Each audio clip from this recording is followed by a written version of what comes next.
The desert wind howled like the voices of ancient spirits across the vast New Mexico wasteland, carrying tales of death and abandonment on its scorching breath.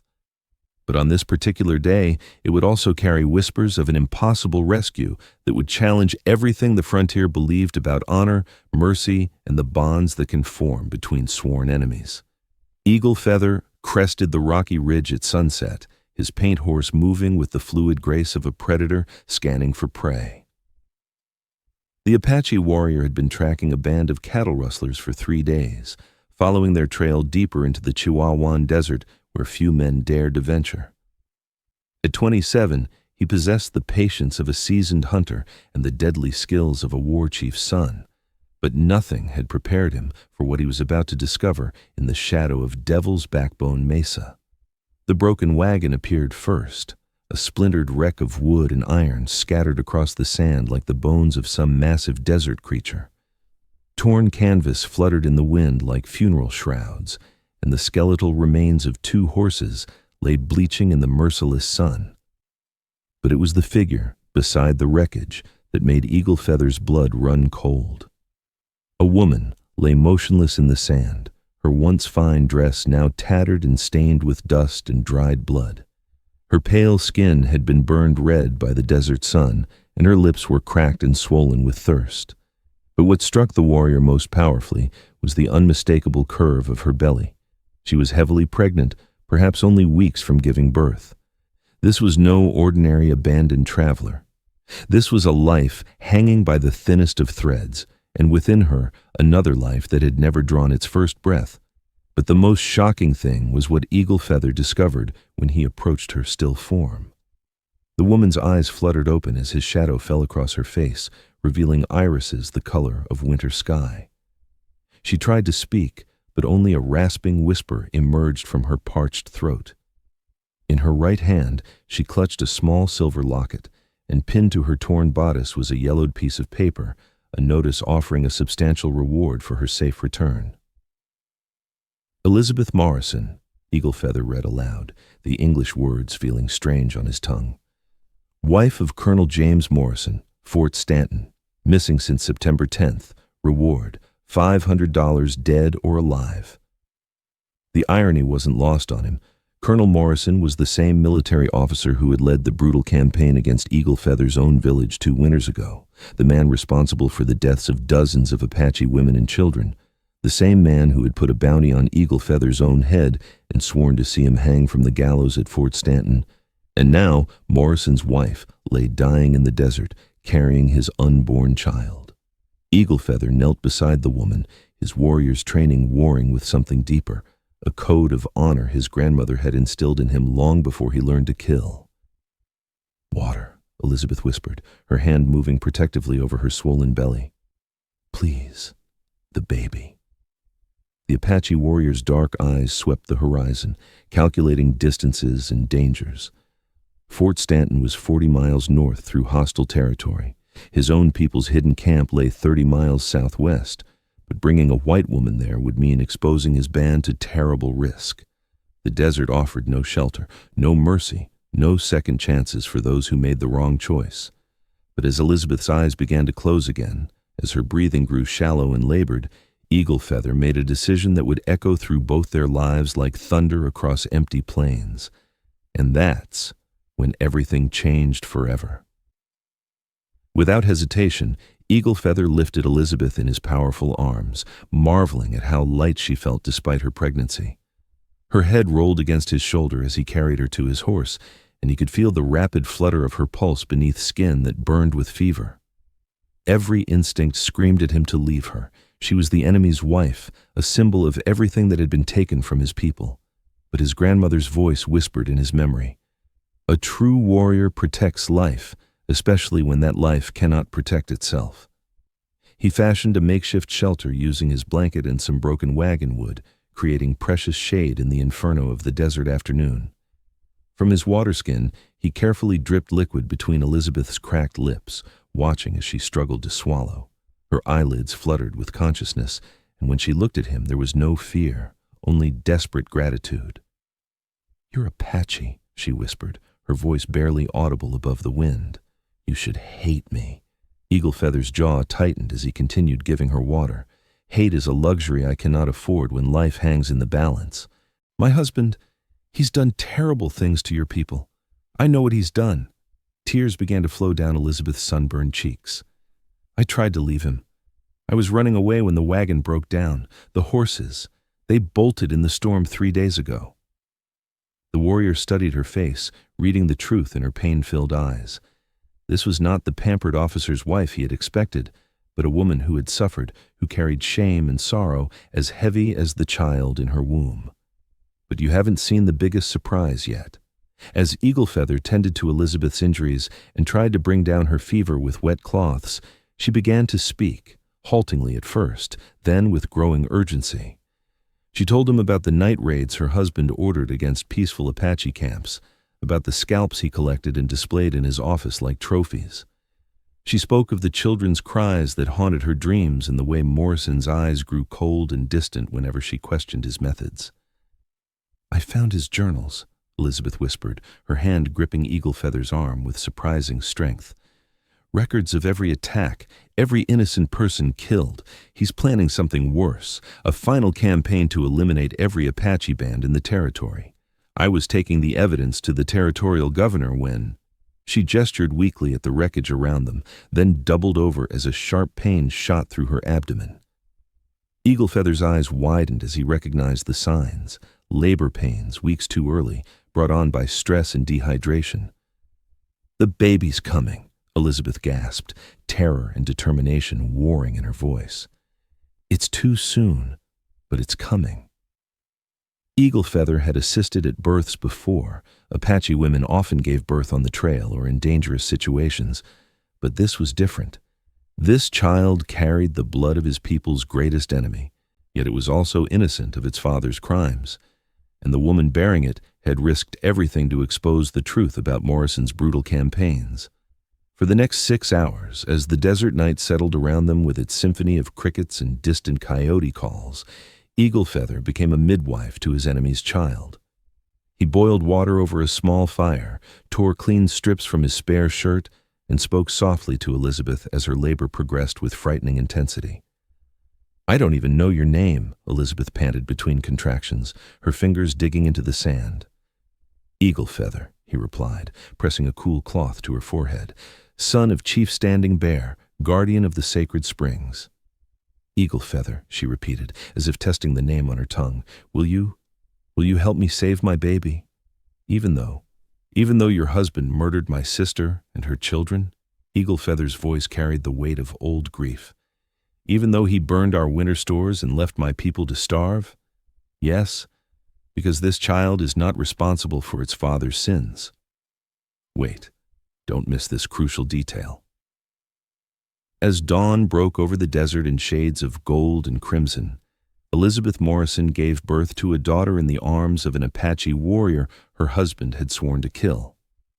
The baby emerged small but fighting, her tiny fists waving in protest at being thrust into a world that promised her nothing but conflict and divided loyalties. Eagle Feather cleaned the infant with the gentle precision of a man who understood that life was sacred regardless of its origins. As he placed the baby in Elizabeth's arms, he saw something that made his warrior's heart skip a beat. The child had her mother's blue eyes, but her skin bore the warm bronze tone that spoke of mixed heritage. "She's beautiful," Elizabeth whispered, tears flowing freely as she looked at her daughter. "But James will never accept her. He'll know she's not his." The implications hung in the air like smoke from a dying fire. Colonel Morrison was a man who valued reputation above all else, who would rather see his wife and child dead than acknowledge a baby who might carry Apache blood.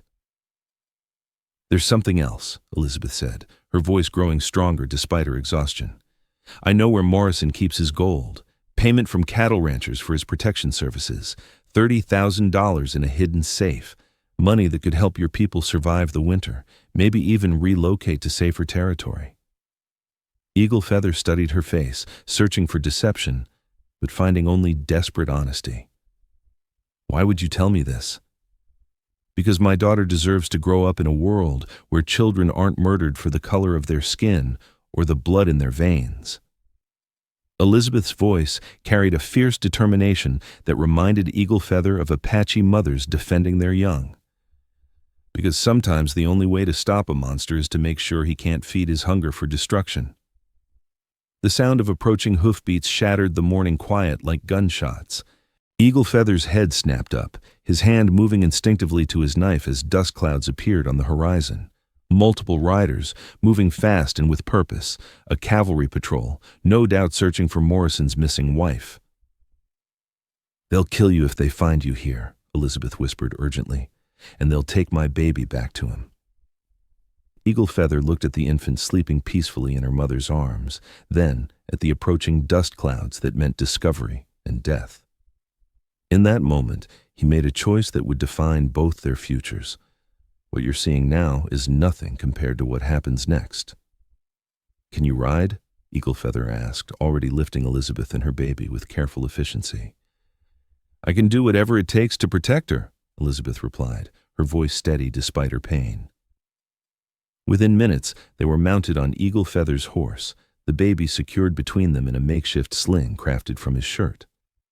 As they rode away from the wreckage toward the hidden canyons where his people made their temporary camps, Elizabeth told him about Morrison's plans, detailed maps of Apache territories, schedules for coordinated attacks, even the locations of sacred sites the colonel intended to desecrate to break the spirits of the remaining bands. "I memorized everything," she said, her arms protective around their child. "Every detail, every date, if we can get this information to the right people." "We?" Eagle Feather asked, surprised by the inclusion. "I can't go back to him. Not after what I've seen, what I know, and I won't let my daughter grow up believing that her worth is measured by how well she serves men like her father." Elizabeth's voice carried a steel that reminded Eagle Feather of Apache war mothers. "If you'll have us, if your people will accept us, I want to help fight back." The journey to the Apache camp took 2 days through terrain that would have challenged experienced riders, but Elizabeth proved tougher than her delicate appearance suggested. She never complained about the harsh conditions, the rough sleeping arrangements, or the meager rations Eagle Feather shared with her. Instead, she asked questions about Apache customs, learned words in his language, and told stories to her baby in both English and the few Apache phrases she managed to master. When they finally reached the hidden canyon where Eagle Feather's band had taken refuge, the reception was everything he had expected: suspicion, anger, and demands for explanations. His fellow warriors saw only the enemy's wife and child, symbols of everything they had lost to white expansion and military aggression. But then Elizabeth did something that left everyone speechless. Standing in the center of the Apache camp with her newborn daughter in her arms, Elizabeth Morrison began to speak in broken but determined Apache, words Eagle Feather had taught her during their journey. She told them about her husband's planned attacks, about the locations he intended to strike, about the gold that could fund their resistance or relocation efforts. "I know you have no reason to trust me," she said, switching back to English while Eagle Feather translated. "I know my husband has caused you unspeakable pain. But this baby, your baby too in a way, since Eagle Feather helped bring her into the world, she deserves a chance to grow up free from the hatred that has consumed her father."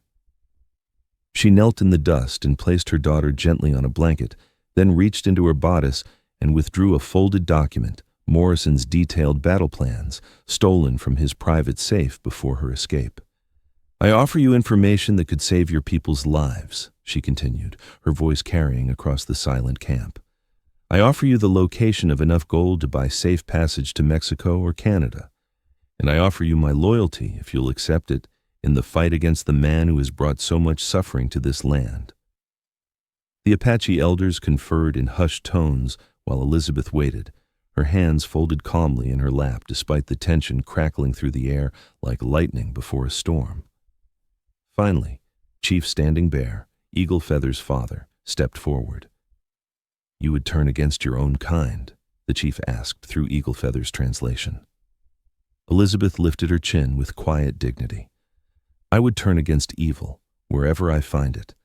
My skin may be white, but my heart knows the difference between justice and cruelty. Your son saved my life and my daughter's life when he could have left us to die. I choose to honor that debt. And that's when the most incredible transformation began. Over the following months, as Elizabeth's daughter grew strong and healthy in the mountain air, the young mother proved herself in ways that gradually won over even the most skeptical members of the Apache band.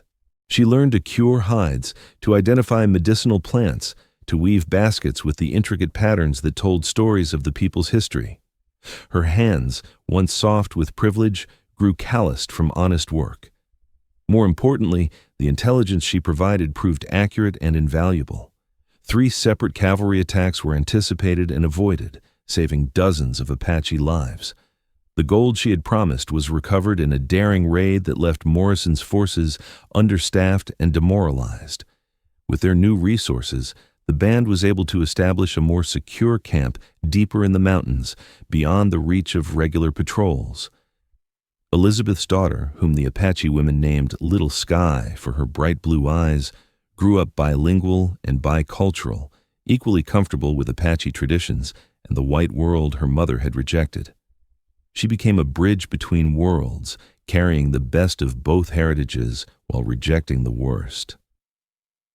As for Elizabeth herself, she found something in the Apache community that she had never experienced in white society: respect earned through action rather than birth, worth measured by contribution rather than appearance, and love that transcended the artificial boundaries of race and culture. One evening, as they sat together watching Little Sky play with the other children around the communal fire, Elizabeth turned to Eagle Feather with a question that had been growing in her heart for months. "Do you think she'll ever understand why I chose this life for her instead of the one she was born to?" Eagle Feather watched the little girl laughing as she chased fireflies with her Apache playmates, her mixed heritage evident in features that combined the best of both her bloodlines. "I think she'll understand that you chose love over fear, truth over comfort, justice over convenience. Those are lessons that will serve her well, no matter which world she ultimately chooses to live in." "And us?" Elizabeth asked quietly. "Do you think we chose wisely?" Eagle Feather reached over and took her hand, once pale and soft, now bronzed and strong from mountain living. "I think we chose to believe that some bonds are stronger than the circumstances that create them, that some families are formed not by blood alone, but by shared struggle and mutual respect." As night settled over the hidden canyon and the stars emerged in patterns that told ancient stories of love and survival, Elizabeth Morrison, now known to the Apache as Strong Heart Woman, realized that she had found something her privileged upbringing had never offered: a place where she belonged not because of who she had been born to be, but because of who she had chosen to become. The woman who had been abandoned to die in the desert had become a bridge between worlds, proof that even in the harshest circumstances, love could bloom where hatred had once taken root. If this story moved you, if it reminded you that courage comes in many forms and that family is defined by loyalty rather than blood, then you've found your home. Subscribe to Wild West Love Stories for more tales of redemption, transformation, and love that transcends every boundary society tries to build. From desert rescues to mountain sanctuaries, every story we tell proves that the strongest bonds are forged not in comfort, but in the crucible of shared struggle and mutual respect. This is where hearts learn that home is not a place, but a choice to stand together against impossible odds. The ancient caves of Skeleton Canyon had witnessed more blood and betrayal than any place in the Arizona Territory, earning their reputation as a graveyard for the greedy and the foolish. But on this sweltering summer day in 1882, they were about to become the setting for an encounter that would challenge everything the frontier believed about loyalty, justice, and the thin line between right and wrong. Rides Far had been tracking the stolen army payroll for 6 days, following a trail of broken promises and dead soldiers through the most unforgiving terrain in Apache country. At 31, he was the most skilled tracker in Geronimo's band, a warrior whose ability to read sign and predict human behavior had saved countless Apache lives during the endless cat-and-mouse game with the cavalry. His reputation extended far beyond his own people. Even Army scouts spoke his name with grudging respect and barely concealed fear. The theft of $40,000 in Army gold had sent shockwaves through every military post, from Fort Bowie to Fort Huachuca. 3 soldiers were dead, their bodies found stripped and mutilated in classic Apache fashion. Every tracker, bounty hunter, and cavalry patrol in the territory was searching for the war party responsible, promising swift and brutal justice for what appeared to be another savage attack on civilized society. But Rides Far knew something the white authorities didn't. No Apache had taken that gold. The trail he followed told a different story, one written in subtle signs that only an expert tracker could read. The hoof prints were shod horses, not the unshod ponies his people preferred. The killings had been done with Army-issue knives, not traditional Apache weapons. Most telling of all, the bodies had been positioned and mutilated by someone who wanted it to look like Apache work but didn't understand the spiritual significance behind Apache battle customs. This was the work of white men posing as Indians, and Rides Far intended to prove it. But the most shocking discovery was what he found hidden in the deepest cave of the canyon network. As Rides Far's horse picked its way carefully down the narrow trail that led to the cave entrance, a sound reached his ears that made him freeze in his saddle, the unmistakable sob of a woman in distress. His hand moved instinctively to his rifle as he scanned the rocky terrain for signs of ambush, but the crying continued, echoing off the canyon walls with a quality of genuine despair that couldn't be faked. He dismounted silently and approached the cave on foot, every sense alert for danger. The opening was partially concealed by fallen rocks and desert brush, invisible unless you knew exactly where to look. As his eyes adjusted to the gloom inside, Rides Far saw something that made his warrior's blood run cold. A young white woman sat, huddled against the far wall of the cave, her dress torn and stained with dust and dried blood. Her blonde hair hung in tangled ropes around a face that bore the bruises of recent violence, and her blue eyes were wide with terror and exhaustion. Scattered around her were canvas bags that had burst open, spilling gold coins across the stone floor like fallen stars. She looked up at his approach and screamed, pressing herself against the cave wall as if she could somehow disappear into the stone itself.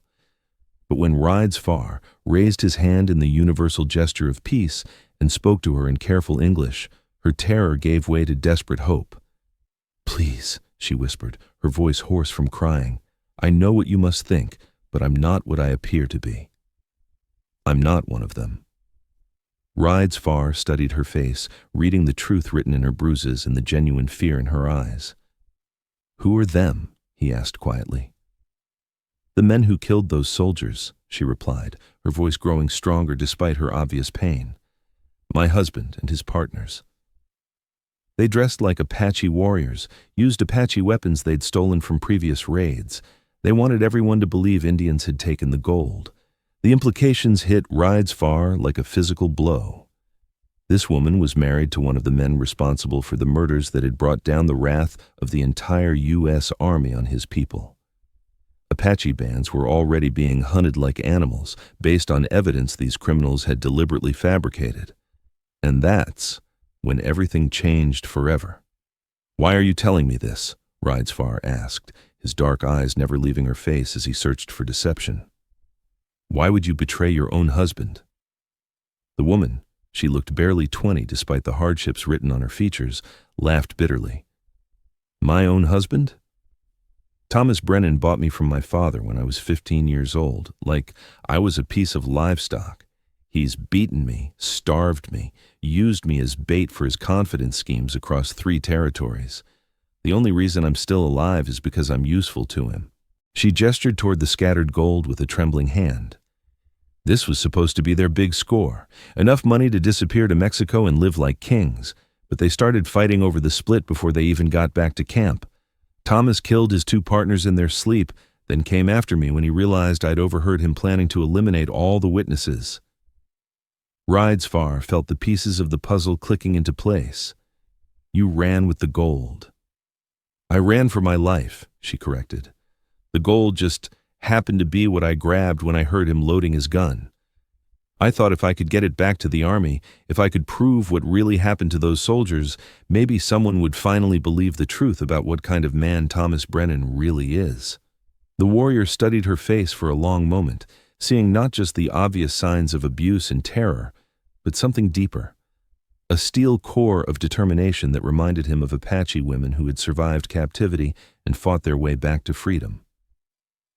"What's your name?" he asked. "Catherine," she replied. "Catherine Brennan, though I'd give anything to change it."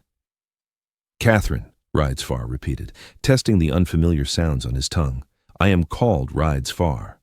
And you are right to run. Your husband and men like him have brought death to many innocent people. But you haven't seen the biggest surprise yet." As Rides Far knelt beside Catherine to examine her injuries, she reached into the bodice of her torn dress and withdrew a small leather journal, its pages filled with careful handwriting. "It's all in here," she said urgently. "Every scheme, every crime, every innocent person they've murdered or framed over the past 3 years. Thomas kept records because he was proud of how clever he thought he was." Rides Far opened the journal and began to read, his expression growing darker with each page. The entries detailed not just the recent Army payroll theft, but a pattern of crimes that stretched across the Southwest, wagon trains robbed and their passengers murdered, with the deaths blamed on Apache raids. Trading posts burned and looted, with Apache arrows left behind as false evidence. Even the massacre of a peaceful Apache family that had led to a cavalry assault on Rides Far's own village was revealed to be the work of Brennan's gang. "How many of my people have died because of these lies?" Rides Far asked, his voice carrying the weight of old grief and new rage. Catherine's eyes filled with tears. "Too many.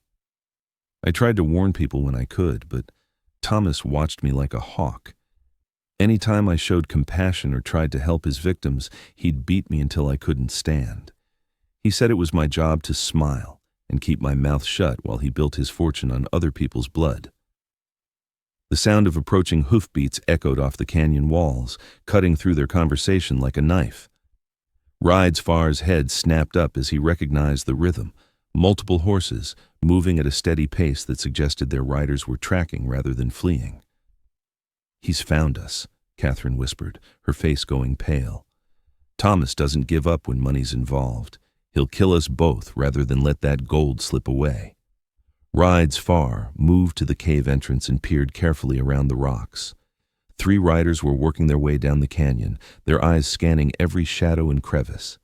Even from a distance, he could see the military equipment they carried, army uniforms and weapons that would allow them to pose as soldiers if they encountered any real cavalry patrols. "Stay here," Rides Far told Catherine, checking his rifle and the spare ammunition in his belt. "Keep the journal safe. If something happens to me, try to get it to the nearest army post." Catherine grabbed his arm as he started toward the cave entrance. "You don't have to fight them for me. I know what I am to you, just another white woman whose problems aren't your concern." Rides Far looked down at her hand on his arm, then met her eyes with an intensity that made her breath catch. "You are a woman who has suffered injustice and fought back with courage. That makes you worthy of protection, regardless of the color of your skin." Wait, don't miss this crucial detail. The battle that followed was swift and brutal, fought among the towering rock formations and narrow passages that made Skeleton Canyon a natural fortress for those who knew how to use its terrain. Rides Far's intimate knowledge of every ledge and shadow gave him the advantage, but Brennan's men were experienced killers who fought with the desperate cunning of cornered animals. The first man died silently, Rides Far's arrow taking him through the throat before he could cry out a warning. The second managed to fire one shot that echoed off the canyon walls before a well-placed rifle bullet ended his threat permanently.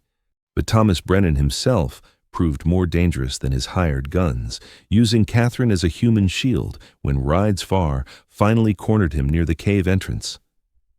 "Come out, Apache!" Brennan shouted, his arm locked around Catherine's throat and his pistol pressed to her temple. "I know you're in there. This doesn't have to be your fight."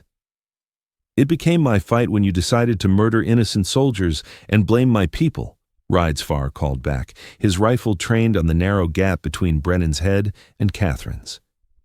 "Your people are dying anyway," Brennan snarled. "The army's going to hunt you down like animals, whether I frame you for this job or not. At least this way, I get rich in the process." Catherine's eyes met Rides Far's across the dusty space between them, and in that moment, she made a choice that would echo through both their lives. Instead of remaining passive, she suddenly threw her weight backward, driving her elbow into Brennan's ribs and breaking his grip just long enough for Rides Far to take the shot. The bullet took Thomas Brennan between the eyes, ending his career in murder and deception with the finality of absolute justice. What you're seeing now is nothing compared to what happens next. As the echoes of gunfire faded and silence returned to Skeleton Canyon, Catherine collapsed against the cave wall, her strength finally giving out after days of terror and desperate flight. Rides Far knelt beside her, checking for injuries with the careful expertise of a warrior who had tended many wounded comrades. "It's over," he said quietly. "You're safe now." Catherine looked up at him with eyes that held a mixture of gratitude, exhaustion, and something deeper, a recognition that went beyond the circumstances of their meeting. "You saved my life, but more than that, you believed me when no one else would have." "Truth has its own voice," Rides Far replied. "Those who listen with honest hearts can always hear it." Over the next several hours, as they gathered the scattered gold and prepared for the journey back to civilization, Catherine told him more of her story. She had been sold into marriage by a father drowning in gambling debts, trapped in a life of violence and crime with no means of escape. Her education, unusual for a frontier woman, had come from a schoolteacher mother who had died when Catherine was 12, leaving her with knowledge but no power to use it.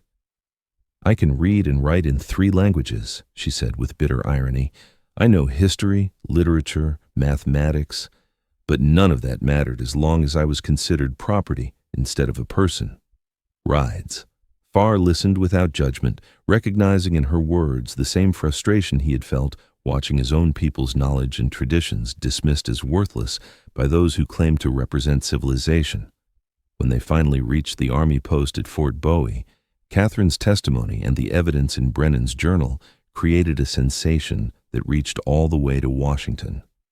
The false Apache raids were exposed, leading to the court-martial of several officers who had used the fabricated attacks to justify brutal campaigns against peaceful tribes. Rewards were offered for information about other criminals who might be using similar tactics. But the most significant change came in the form of an official apology and reparations for the Apache bands that had been wrongly attacked based on Brennan's manufactured evidence. And that's when the most incredible transformation began. Catherine Brennan, no longer bound by marriage to a dead criminal, found herself in the unique position of being both wealthy. She was awarded a substantial portion of the recovered gold as compensation for her role in exposing the truth, and free to choose her own future for the first time in her adult life. She chose to stay in Apache country.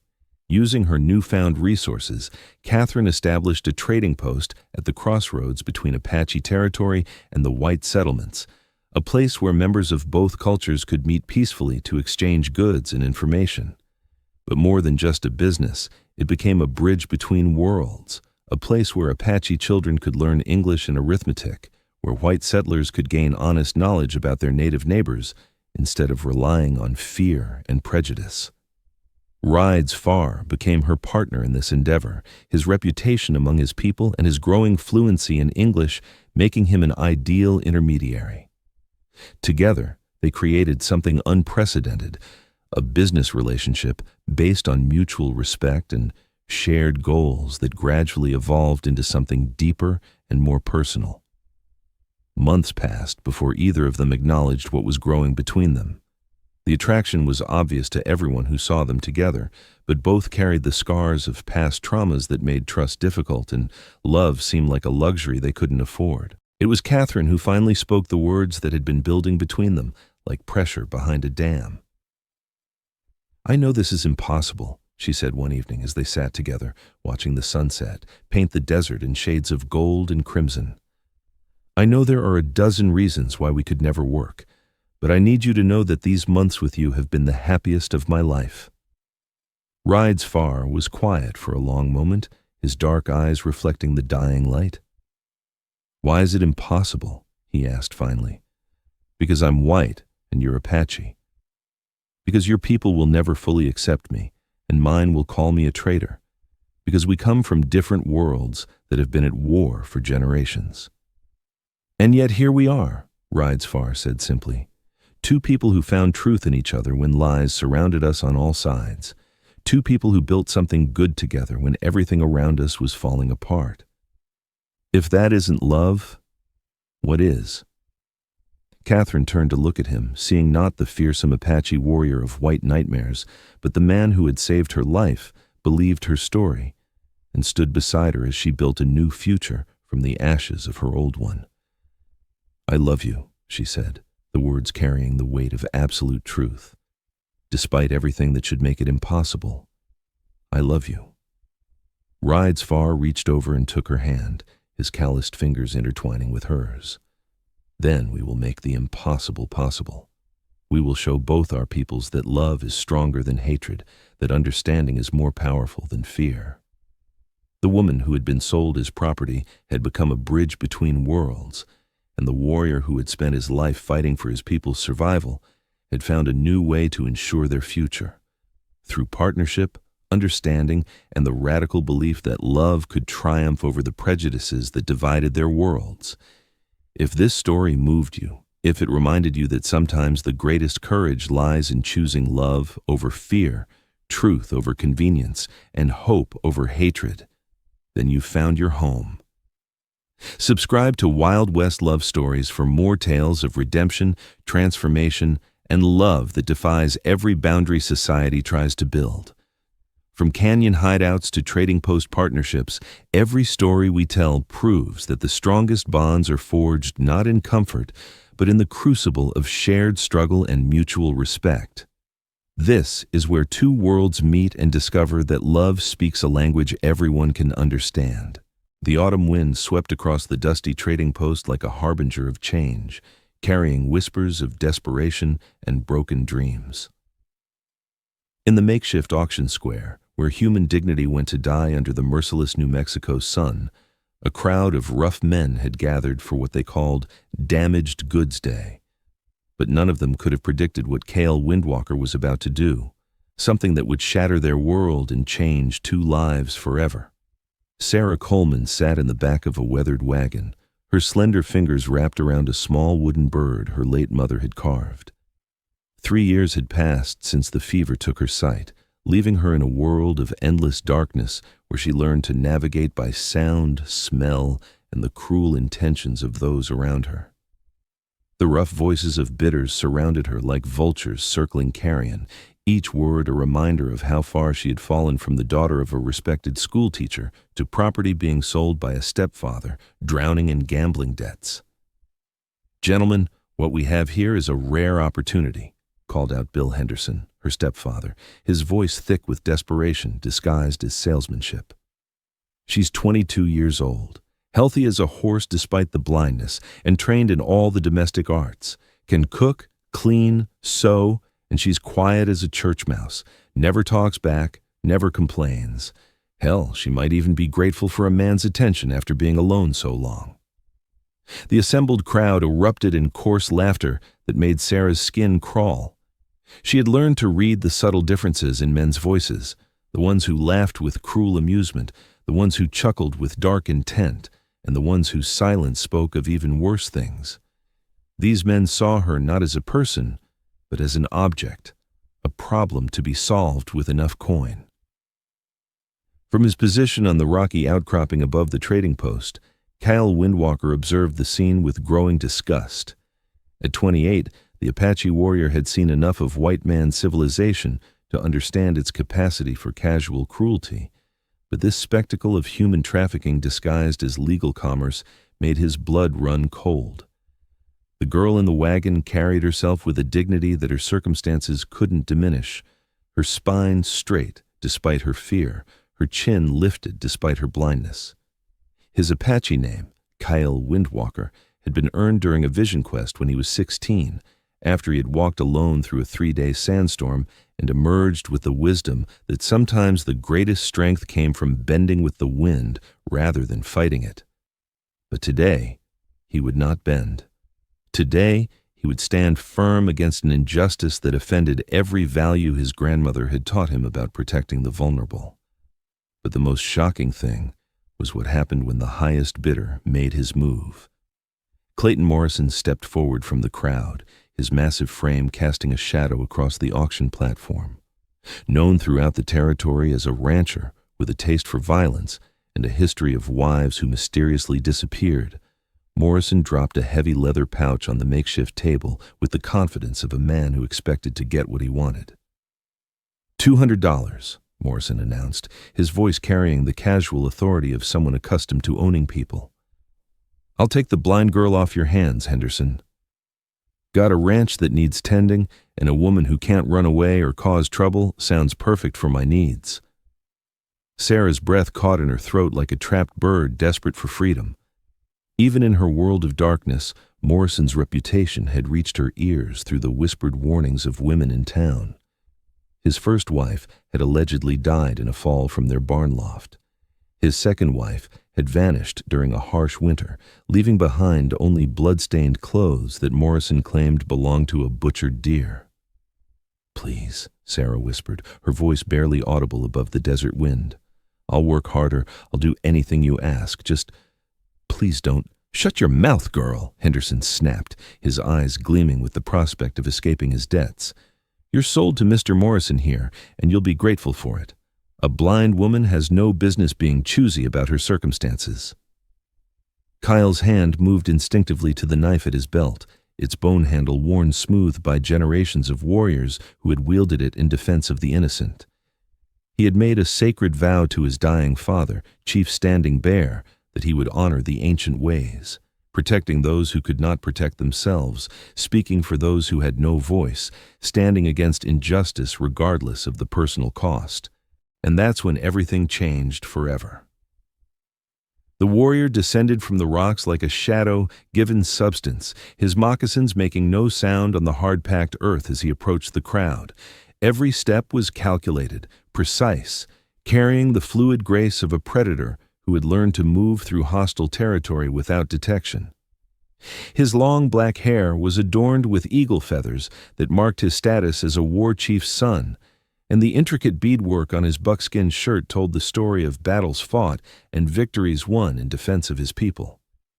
When Cale spoke, his voice carried the authority of thunder rolling across vast plains and the quiet menace of a mountain lion defending its territory. The woman is not for sale. Every head in the crowd turned toward the voice like compass needles finding true north. Morrison's hand dropped instinctively to the gun at his hip, but something in the Apache's stance, perfectly balanced, ready for violence but not seeking it, made him hesitate. This was not some desperate brave looking for trouble or glory. This was a warrior who had seen real combat and emerged victorious, who carried himself with the quiet confidence of a man who had nothing left to prove and everything worth defending. "You got no business here, Apache," Morrison snarled, though his voice carried less confidence than his words suggested.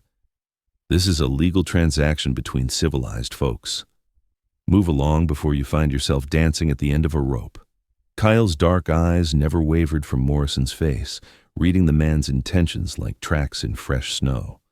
Around his neck hung a necklace of bear claws and turquoise that marked him as descended from chiefs, and his arms showed the lean muscle of a man who had survived by strength, skill, and unwavering determination. "She chooses her own path," Kyle said, his voice calm but carrying an undercurrent of steel that made several onlookers unconsciously step backward. "Not you. Not him." He nodded toward Henderson. "Her." Sarah turned her head toward the sound of his voice, confusion and desperate hope warring on her face like sunrise breaking through storm clouds. In 3 years of blindness, no one had ever suggested she might have a choice in anything. Her world had become a series of commands and limitations, of being told what she could and couldn't do. Who are you?" she asked, her voice stronger than it had been all morning, as if the simple possibility of choice had breathed life back into her spirit. Kyle stepped closer, his movements careful and non-threatening, designed to calm rather than intimidate. Someone who believes a person's worth isn't measured by what they cannot see, but by the strength of their spirit, burning bright enough to light the darkest night. Henderson stepped forward, his face purple with rage and greedy panic. "Now you listen here, savage. I got legal papers on this girl, guardianship signed by a territorial judge. She's mine to do with as I please until I say otherwise, and I say she's sold to Mr. Morrison here." Kyle's expression didn't change, but something dangerous flickered in his eyes like heat lightning on a distant horizon. Papers written by men who think they can own other human beings. Your law says slavery ended with your war, yet here you stand, selling a woman like cattle in an open market. But you haven't seen the biggest surprise yet. Without warning, Morrison lunged for his gun, his hand clearing leather with the practiced speed of a man who had drawn on others and lived to boast about it. But Cale moved like lightning itself, his reflexes honed by years of hunting and warfare where a moment's hesitation meant death. Before Morrison's weapon could rise more than inches from its holster, the Apache's blade was at his throat, its razor edge drawing a thin line of blood. "I wouldn't complete that thought," Kyle said quietly, his voice carrying the absolute certainty of a man who had killed before and would do so again without hesitation if necessary. "I've ended the lives of men for far less than what you plan to do to her." Morrison froze like a deer caught in a hunter's sight, feeling the cold steel against his skin and seeing his own death reflected in the Apache's dark eyes. Around them, the other men stepped back, their hands moving carefully away from their weapons as they realized they were witnessing something beyond their understanding or control. The silence stretched taut as a bowstring ready to snap. Somewhere in the distance, a hawk cried its lonely call, as if nature itself was bearing witness to this moment of reckoning. "Anyone else want to place a bid on a human being?" Kyle asked the stunned crowd, his voice carrying across the desert like a challenge thrown at the feet of God himself. Silence fell like a stone into still water. Sarah found her voice, and when she spoke, it carried a strength that surprised everyone present, including herself. I choose to go with him." The words hung in the superheated air like a prayer and a declaration of war combined. For the first time in 3 years of darkness and despair, Sarah Coleman had made a choice about her own life. Kyle slowly removed his blade from Morrison's throat, but his eyes never left the rancher's face. "You heard her speak her will freely given. The choice is made, and it will be honored." Morrison's face twisted with rage and humiliation. "This ain't over, Apache. That girl's marked for death out here in the wilderness. And so are you. The territorial government don't take kindly to Indians stealing white women." Kyle turned toward Sarah, extending his hand palm upward in the universal gesture of offering help without demanding acceptance. "Can you ride a horse, Sarah Coleman?" She nodded quickly, then hesitated. "But I can't see the stirrups or judge the horse's temperament or know which way we're heading once we start moving." "I'll be your eyes," he said simply, his voice carrying a gentleness that seemed at odds with the deadly warrior who had just faced down armed men. "If you'll trust me to guide you safely." Wait, don't miss this crucial detail. As Cale helped Sarah onto his magnificent paint stallion, a horse that had carried him through countless battles and across endless miles of frontier wilderness, Morrison struggled to his feet, wiping blood from his throat. The humiliation of being bested by an Apache in front of other white men burned in his chest like acid. "You think you're some kind of hero, Apache?" Morrison spat, his voice thick with hatred and wounded pride. "That girl's worth less than the horse you're stealing her on. She's damaged goods, useless baggage that'll slow you down and get you both killed before the week is out." Kyle settled Sarah in front of him on the saddle, his strong arms creating a protective circle around her trembling form while maintaining a respectful distance. She could feel the steady beat of his heart against her back, the careful way he adjusted his position to ensure her comfort and security before considering his own needs. "Then you clearly don't understand how to recognize what's truly valuable in this world," Kyle replied, his voice carrying a quiet dignity that made Morrison's crude words seem even more petty and small by comparison. As they rode away from the auction site at an easy pace that wouldn't jar or frighten his passenger, Sarah felt something she hadn't experienced since before the fever took her sight: genuine safety. The steady rhythm of the horse's gait, the warmth of Cale's chest against her back, the way he quietly warned her of low-hanging branches or sudden changes in terrain, all of it spoke of a consideration she had never known existed. Behind them, Henderson's voice rose in fury, carried on the desert wind. "She'll be nothing but trouble, Savage. You'll see. That girl's cursed, marked by God himself for suffering and sorrow." But his words were quickly lost in the vastness of the high desert, swallowed by wind and distance, and the sound of hoofbeats carrying two souls toward an uncertain but infinitely more hopeful future. "Why?" Sarah asked as the trading post disappeared behind them, and the sun climbed higher in a sky she could no longer see but could feel warming her face like a benediction. "Why did you help me? You don't even know me, and your people have every reason to hate mine for what we've done to you."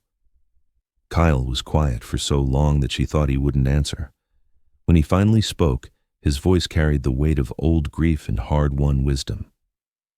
"My sister was born with a withered arm," he said simply.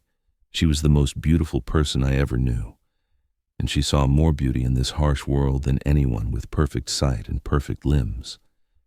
She taught me that what others call weakness is often just a different kind of strength waiting to be recognized." His voice caught slightly, and Sarah felt his chest tighten with remembered pain. "When the soldiers came to force our people onto the reservation, I couldn't save her. The long march in winter, the disease that followed, it took her, along with so many others who deserved better. But today I could save you, and maybe that's enough to honor her memory." Sarah felt tears she hadn't shed in months begin to fall. "No one has ever cared about what I wanted before," she whispered. "I was just a problem to be solved, a burden to be passed along to whoever would take me off someone else's hands." "Everyone deserves the right to choose their own path," Kyle said, his voice firm but gentle. "My sister taught me that being different doesn't make someone broken. It makes them see the world in ways others cannot. And sometimes that different vision is exactly what the world needs most. What you're seeing now is nothing compared to what happens next." As they made camp that first night under a canopy of desert stars, Kyle moved around their small fire with quiet efficiency. But unlike other men Sarah had known, he narrated his actions, describing where he was placing their supplies, what sounds meant what, painting verbal pictures of the landscape around them so she would never feel lost or helpless. "The fire is about 6 feet to your left," he explained as he arranged their simple camp. "I've spread a blanket here for you to sit on, and there's a flat rock behind you if you want something to lean against. Our horses are picketed about 20 feet to your right, and there's a small creek just beyond them where I filled our water skins." Sarah had never heard the world described so vividly through words alone. Kyle painted pictures with language, the way flames danced against the velvet darkness, the colors that streaked the sky as the sun disappeared behind distant mesas, the silhouettes of ancient cacti standing like sentinels against the star-filled heavens. "My sister taught me to see with words," he explained softly, his voice carrying the warmth of cherished memory. "She said the world was twice as beautiful when you painted it with language for someone who couldn't see it with their eyes." For 3 days they traveled deeper into Apache territory, moving through landscape that grew more rugged and beautiful with each mile. Sarah's other senses, already sharpened by years of blindness, seemed to grow even more acute in the clear desert air. She could smell rain coming from 50 miles away, could tell by the echo of their horses' hooves what kind of terrain they were crossing. On the morning of the 4th day, Sarah's supernatural hearing picked up something that made her blood run cold, the distant sound of multiple horses moving fast through the desert, their hoofbeats creating a rhythm that spoke of deliberate pursuit rather than casual travel.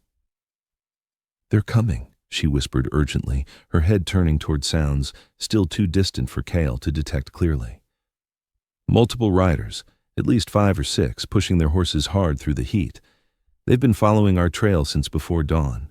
Kyle's respect for her abilities had grown with each passing hour.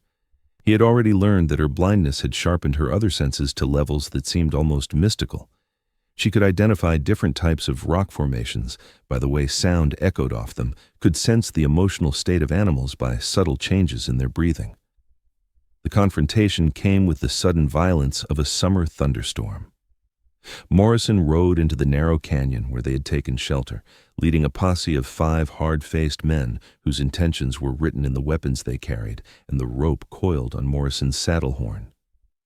"Come out, Apache!" Morrison's voice echoed off the canyon walls like the roar of an angry god. "You got something that belongs to me, and I aim to collect it, along with your scalp for the trouble you've caused me." Kyle stepped out from behind the red rocks that had concealed their position, his rifle ready but not yet aimed, offering his enemies one final chance to choose wisdom over violence. "The only thing here that belongs to anyone is her freely given choice to live as she sees fit. Honor that choice, and ride away in peace." Morrison's laughter rang harsh and bitter off the canyon walls. Honor? From a savage who steals white women and corrupts them with heathen ways? The only honor here comes from the barrel of a gun and the justice of a rope around your neck. The battle erupted with explosive violence that echoed through the canyon like thunder trapped between stone walls. When the gun smoke finally cleared and the echoes of violence faded into desert silence, 3 of Morrison's men lay dead among the red rocks. Morrison himself had taken a bullet through the shoulder, but remained alive, though barely conscious. The 2 surviving members of his posse had fled.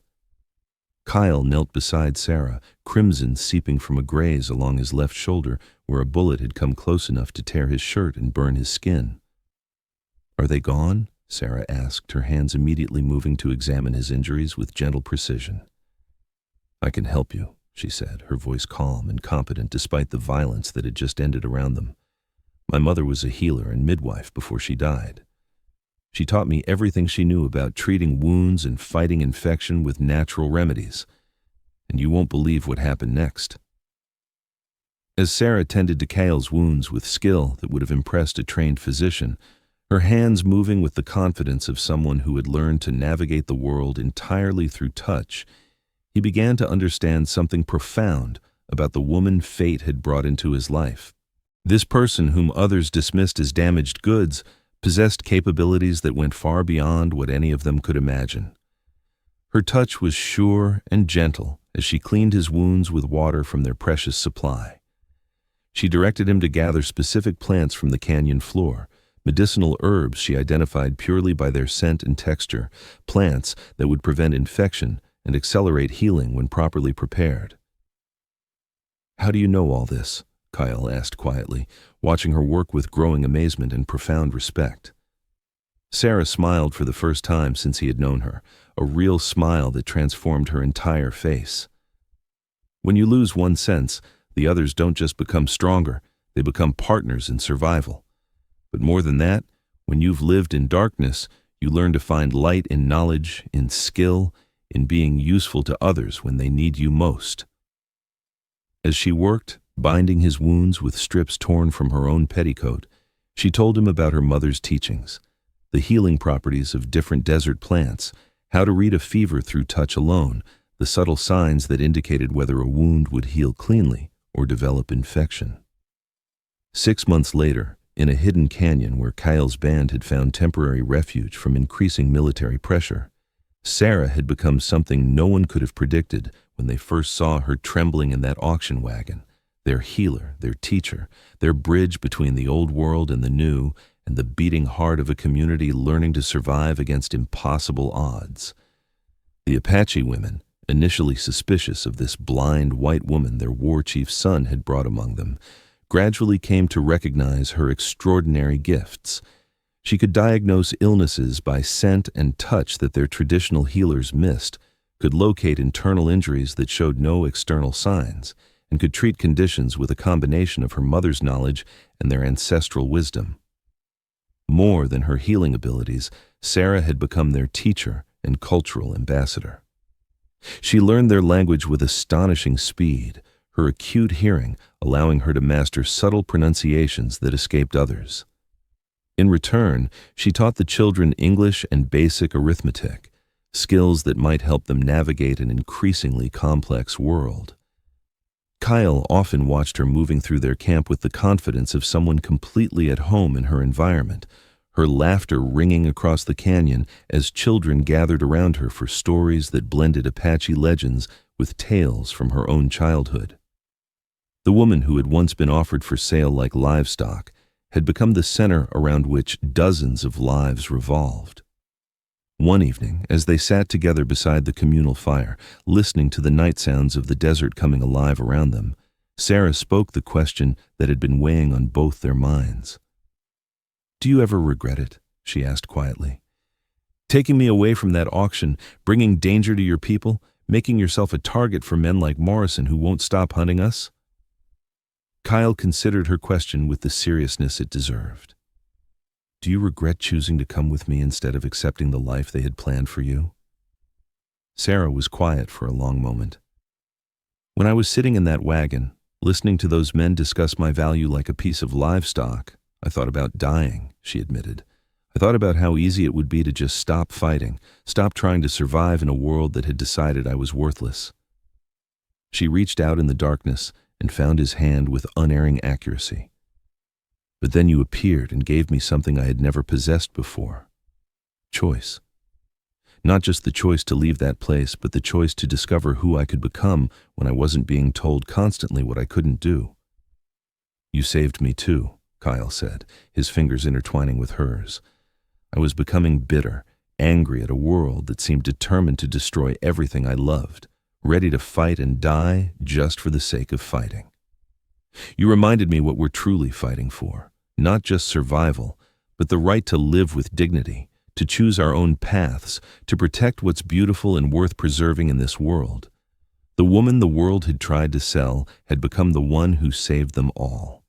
If this story of courage and unexpected love moved your heart, if it reminded you that even in the harshest circumstances, human dignity and connection can triumph over cruelty and despair, then you found your home. Subscribe to Wild West Love Stories for more tales of redemption, resilience, and romance that defies every boundary society tries to build. From dusty trails to whispered promises under starlit skies, every story we tell reminds us that true strength often emerges from the most unexpected places. This is where the frontier-tested souls and hearts discovered what it truly means to find home. The desert sun beat down mercilessly on the Arizona territory, turning the rocky wasteland into a furnace that claimed the lives of the unprepared and unwary. But on this scorching afternoon in 1878, the heat would be the least dangerous thing stalking the ancient trade routes that carved through the wilderness like scars across the face of the earth. Stonewolf had been tracking the slave traders for 4 days, following their trail of broken wheels, discarded belongings, and the heartbreaking evidence of human suffering that marked their passage through Apache lands. At 29, he was one of the most feared warriors in Chief Victorio's band, a man whose name was whispered with respect and terror from the Rio Grande to the Colorado River. His tracking skills were legendary, his aim with both rifle and bow was deadly accurate, and his hatred for those who trafficked in human misery burned as hot as the desert sun. But nothing had prepared him for what he discovered at the abandoned trading post known as Devil's Crossroads. The ramshackle buildings squatted in a depression between red rock formations like a festering wound in the landscape. Smoke rose from a dying fire, and the stench of unwashed bodies and human desperation hung in the still air like a curse. 3 men lounged in whatever shade they could find, their faces bearing the cruel marks of those who had long ago abandoned any pretense of decency or mercy. And huddled in a wooden cage barely large enough for a dog, Stonewolf saw her. The girl couldn't have been more than 16, with tangled auburn hair that had once been beautiful and green eyes that held depths of pain no child should ever know. Her dress was torn and filthy, her feet bare and bleeding, her wrists raw from crude rope bindings.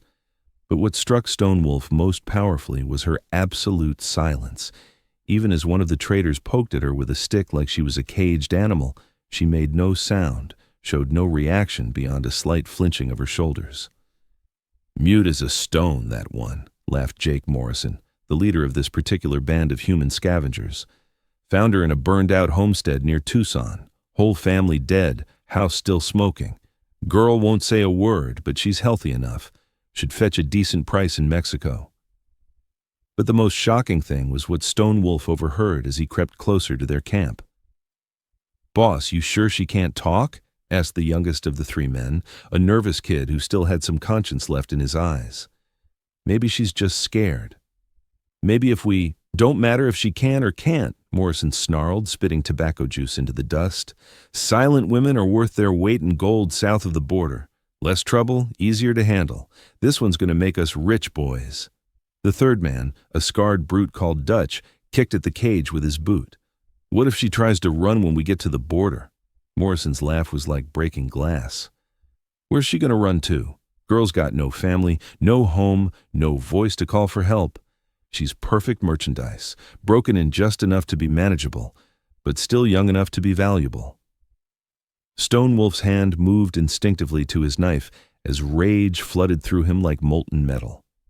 These men spoke of the girl as if she were livestock, a commodity to be bought and sold without regard for her humanity or suffering. In Apache culture, women were honored and protected, their voices heard and respected in tribal councils. The idea of treating any woman, especially a child, as property was an abomination that demanded justice. But as he watched the girl's hollow, defeated expression, Stonewolf realized that rescuing her would be only the beginning of a much longer and more difficult journey. And that's when everything changed forever. As the three slavers settled down for their afternoon rest, confident in their isolation and the profit their captive would bring, Stonewolf began to move. He had learned the art of silent killing from his grandfather, a war chief who had fought both Mexican soldiers and American cavalry with equal skill and hatred. Every step was calculated, every breath controlled, every movement as fluid and deadly as a striking rattlesnake. The first man died without ever knowing death had come for him. Stonewolf's knife slid between his ribs like silk, finding his heart with the precision of a surgeon and the finality of a judge. The second man managed to open his mouth to scream before the Apache's hand clamped over it, and the blade opened his throat in one swift, merciful cut. Morrison, the leader, was awake and reaching for his gun when Stonewolf emerged from the shadows like an avenging spirit. The slaver's eyes went wide with terror as he recognized the war paint and traditional weapons of an Apache warrior, but his hand never reached his holster. Stonewolf's tomahawk split his skull with a sound like a melon hitting stone, ending his career in human misery with the same brutality he had shown his victims. The silence that followed was profound and absolute, broken only by the whisper of wind through the rocks and the distant cry of a circling hawk. Stonewolf cleaned his weapons methodically, then turned his attention to the cage where the girl huddled, her green eyes wide with a mixture of terror and desperate hope. "I am not here to hurt you," Stonewolf said softly in English, kneeling beside the wooden bars so he wouldn't tower over her in a threatening manner. "These men will never harm anyone again." The girl stared at him for a long moment, her gaze moving from his painted face to the bodies of her captors, then back to his eyes. She opened her mouth as if to speak, then closed it again, shaking her head in frustration and pointing to her throat. Stonewolf nodded his understanding. "You cannot speak. That is all right. Words are not always necessary between people who understand suffering." He produced his knife and began working on the crude lock that held her cage shut, his movements careful and deliberate so she wouldn't be frightened by the blade. As the lock fell away and the cage door swung open, the girl remained motionless for several heartbeats, as if she couldn't quite believe her imprisonment was truly over. But you haven't seen the biggest surprise yet. When Stone Wolf extended his hand to help her from the cage, the girl suddenly threw herself forward and wrapped her arms around his neck, her body shaking with silent sobs that seemed to come from the depths of her soul. He could feel the bird-like fragility of her frame, the way her ribs showed through her torn dress, the desperate hunger for human kindness that radiated from her like heat from a dying fire. "Easy, little sister," Stone Wolf murmured, using the Apache term for a young woman who deserved protection and respect. "You are safe now. No one will put you in a cage again." As he held the trembling girl, Stone Wolf noticed something that made his warrior's heart skip a beat. Around her neck, hidden beneath the collar of her tattered dress, hung a small silver cross, but it was engraved with symbols that were unmistakably Apache, sacred signs that marked her as someone who had been touched by his people's medicine, someone who carried a connection to the spirit world that transcended the boundaries of blood and birth. The implications were staggering. This wasn't just any settler's daughter rescued from slavers. This was a girl who bore the marks of Apache blessing, someone who had been claimed by his people's magic in ways he was only beginning to understand. "Where did you get this?" Stone Wolf asked gently, touching the cross with one finger. The girl's eyes filled with tears as she pointed to herself, then made a series of gestures that told a story more powerful than words. She had been taken in by Apache people as a small child, raised among them, blessed by their medicine men, given their protection and love. The burned homestead where the slavers found her hadn't been her birth family's home. It had been the refuge where Apache friends had hidden her from soldiers and bounty hunters who would have killed her for her association with hostiles. Stone Wolf felt his world shift like sand in a windstorm. This girl wasn't just an innocent victim he had rescued. She was one of his own people, lost and found again in the most unlikely circumstances. Wait, don't miss this crucial detail. As Stone Wolf helped the girl to her feet and began gathering supplies from the slavers' camp, she suddenly grabbed his arm and pointed urgently toward the horizon. Her green eyes were wide with fear as she gestured frantically at something only she had seen or heard. Stone Wolf followed her gaze and felt his blood run cold. A dust cloud was approaching from the east, multiple riders moving fast through the desert heat, more slavers, or perhaps cavalry soldiers drawn by reports of Apache activity in the area. Either way, they needed to leave immediately. But as he lifted the girl onto his horse and swung up behind her, she did something that stopped his heart cold. She turned in the saddle, looked directly into his eyes, and spoke her first words in what he sensed had been months or even years of silence. "Thank you," she whispered, her voice as soft and broken as wind through autumn leaves. "I remember you." Stone Wolf's hands tightened on the reins as the full meaning of her words hit him like a physical blow. She remembered him. But from where? When?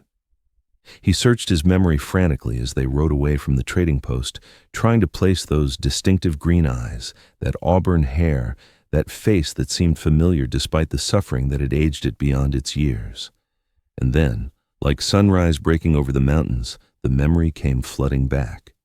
3 years ago, during one of the worst winters in Apache memory, his band had found a wagon train trapped in a blizzard near the Mexican border.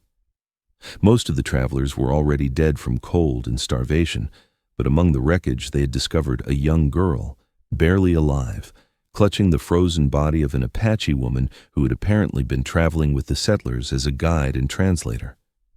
The woman had been Stone Wolf's cousin, Maria, who had married a white man against her family's wishes and lived for several years in the world beyond the reservation. As she lay dying in the snow, she had pressed something into the girl's hands, the silver cross with Apache symbols that now hung around her neck, and whispered something that only the girl had heard.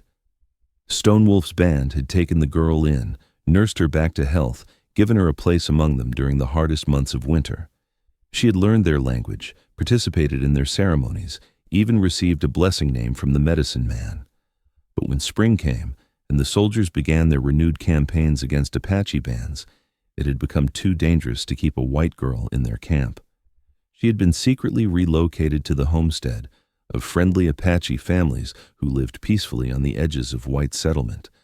And now she was here, in his arms again, saved once more from those who would use her innocence for profit and cruelty. What you're seeing now is nothing compared to what happens next.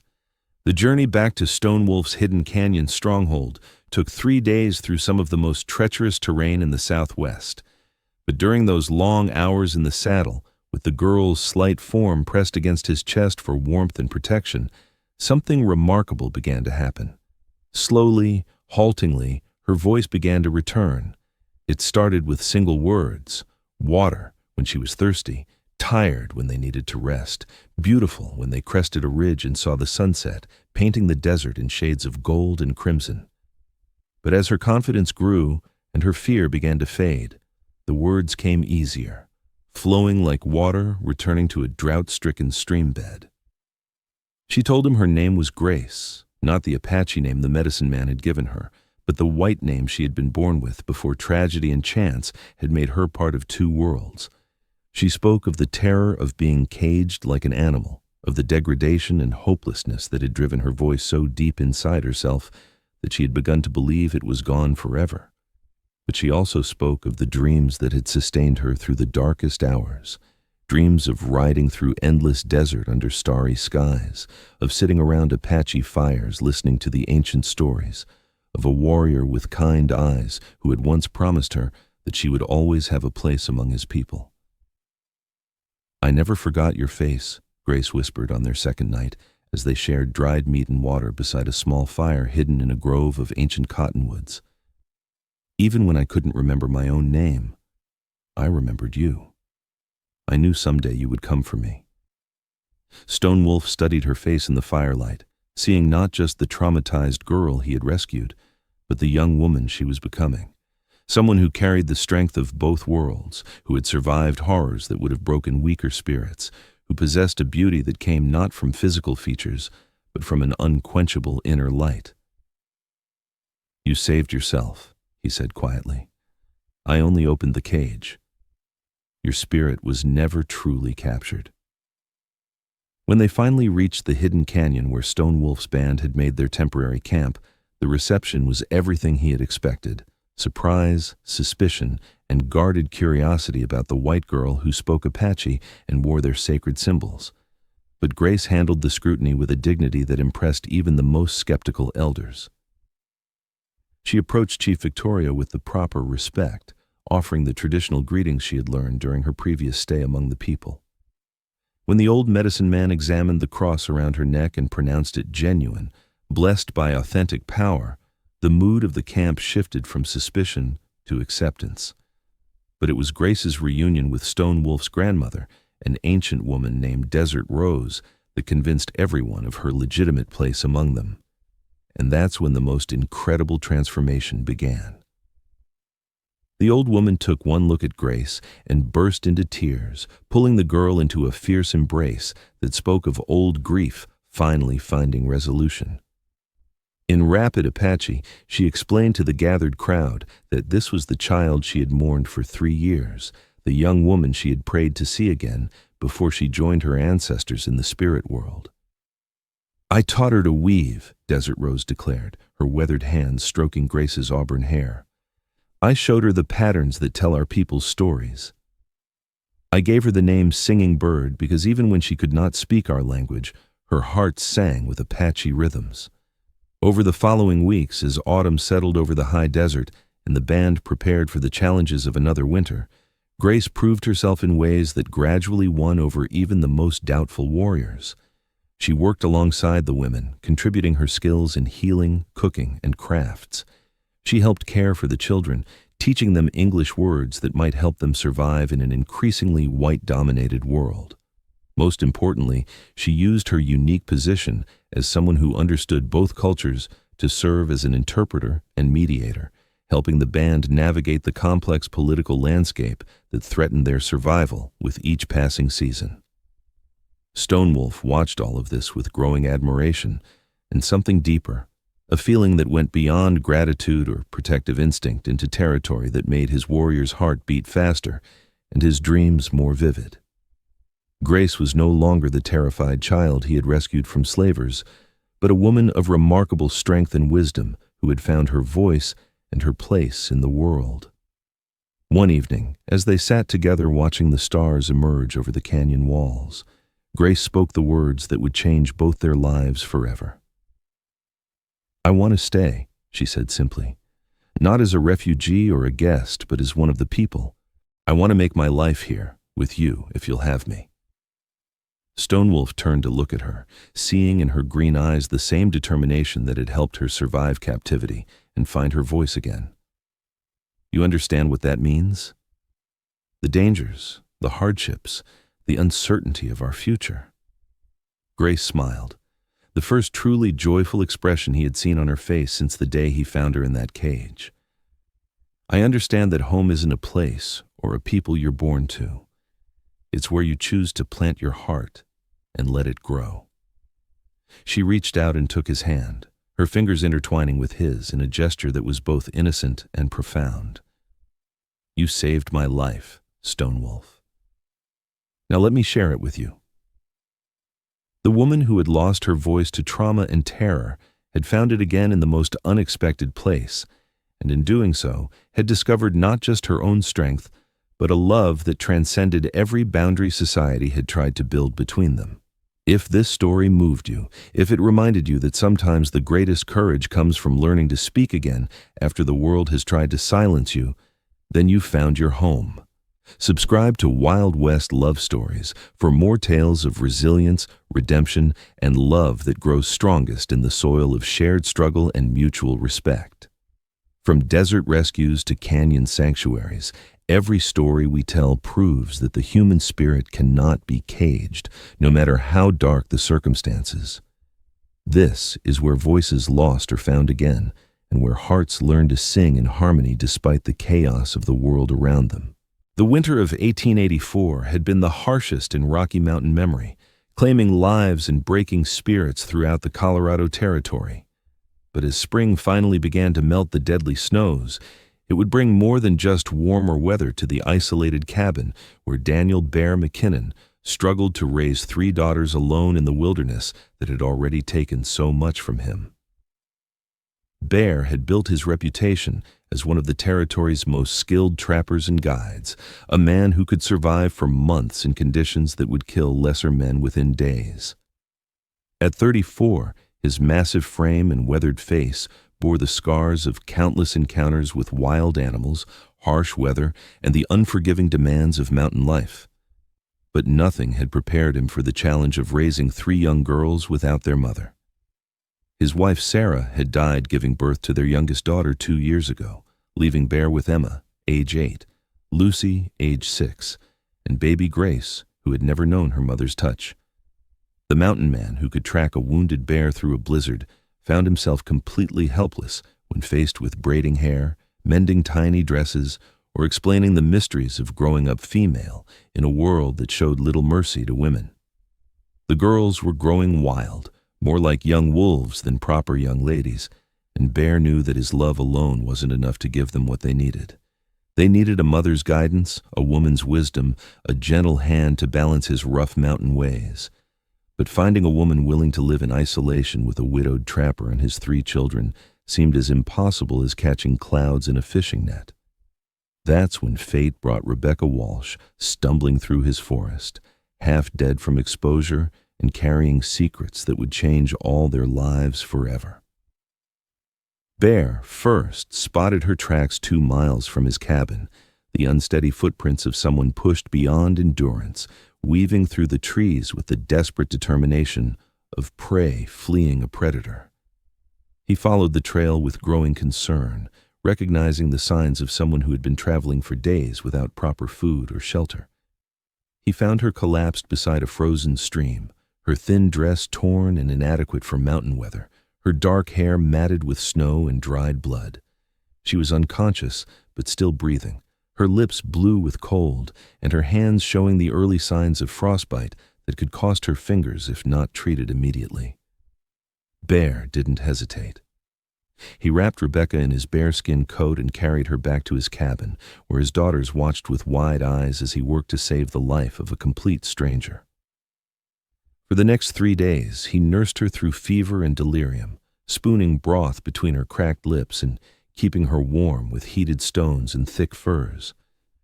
When Rebecca finally opened her eyes, the first thing she saw was little Grace sitting beside the bed, playing with a corn-husk doll and chattering to herself in the unconscious way of 2-year-olds. But the most shocking revelation came when Rebecca tried to speak. "Please don't send me back," she whispered, her voice barely audible but filled with desperate fear. "I know I'm trespassing.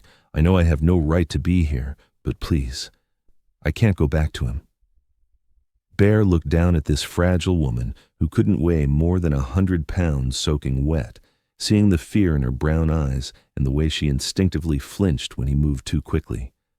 Someone had hurt her badly, and recently. "Nobody's sending you anywhere until you're strong enough to travel," Bear said gently. "Who are you running from?" Rebecca's story came out in fragments over the next several days, each piece revealing a tragedy that made Bear's protective instincts burn hotter than his cabin's fireplace.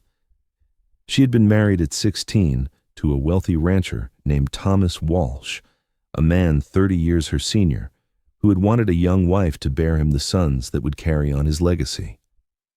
For 5 years, Rebecca had endured Thomas's increasingly violent disappointment as pregnancy after pregnancy ended in miscarriage or stillbirth.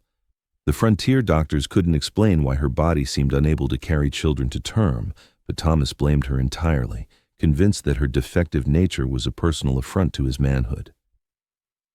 "He said I was cursed," Rebecca explained, unconsciously placing her hand over her flat stomach. "Said God was punishing him for marrying damaged goods.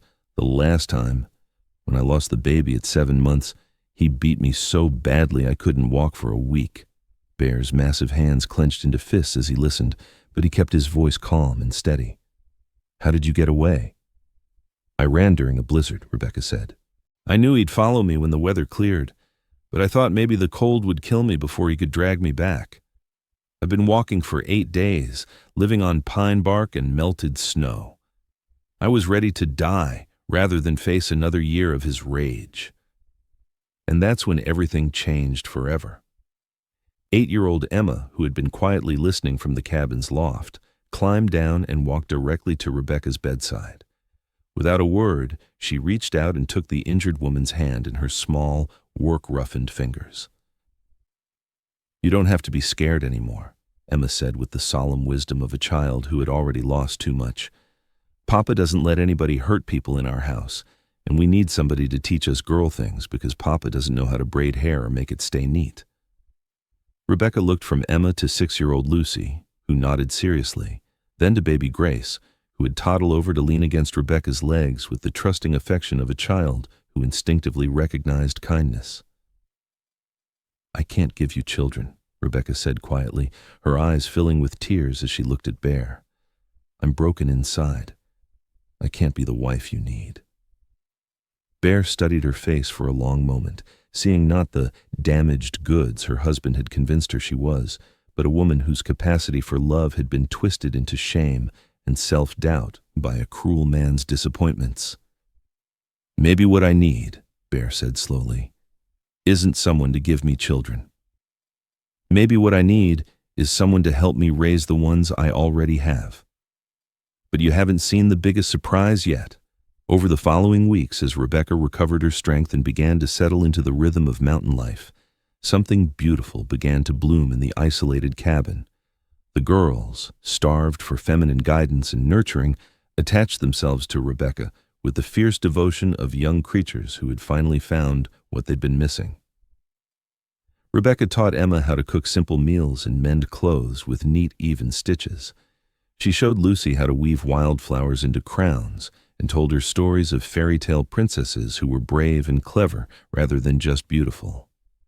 Most importantly, she gave baby Grace the kind of patient, gentle attention that helped the toddler learn to speak in complete sentences and develop the social skills she'd been missing without a mother's influence. In return, the girls gave Rebecca something she had never experienced in her marriage: unconditional acceptance and love that had nothing to do with her ability to produce male heirs. But it was Bear's reaction to seeing Rebecca with his daughters that revealed the depth of change happening in the cabin. The mountain man, who had never been comfortable expressing emotions, found himself watching Rebecca teach his girls with a mixture of gratitude and growing affection that went far beyond simple appreciation for her help. She brought a warmth and gentleness to his rough household that he hadn't realized was missing, creating a sense of family that felt more complete than anything he'd known since Sarah's death. More than that, Rebecca's presence allowed Bear to see his daughters in a new light. Under her guidance, Emma's natural leadership abilities emerged as she helped with household tasks and looked after her younger sisters. Lucy's imagination flourished as she created elaborate games and stories that entertained the whole family during long winter evenings. Even baby Grace began to show signs of the bright, curious personality that had been buried beneath the chaos of motherless life. "You're good with them," Bear said one evening as they sat together on the cabin's porch, watching the girls play in the yard while the sun set behind the mountains. Rebecca smiled, but there was sadness in her expression. "They make it easy. They don't expect me to be something I'm not." "What do you think you're supposed to be?" Bear asked gently. Rebecca was quiet for a long moment, her hands folded in her lap. "A real woman. Someone who can fulfill a man's need for sons and legacy. Someone whose body works the way it's supposed to." Bear turned to face her fully, his weathered features serious. "Rebecca, the most important thing a woman can do is love the children in her care, whether she bore them or not. My girls have blossomed under your attention in ways I never could have managed alone. If that's not being a real woman, I don't know what is." Wait, don't miss this crucial detail. The confrontation with Thomas Walsh came 6 weeks after Rebecca's arrival, when the last of the mountain snows had melted enough to allow travel through the high passes. Bear had been expecting it. A man like Walsh wouldn't simply let his property disappear without making some effort to reclaim it.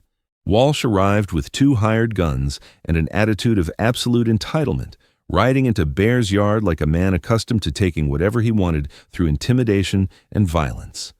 He was a tall, thin man with cold eyes and a carefully groomed appearance that spoke of wealth and social position.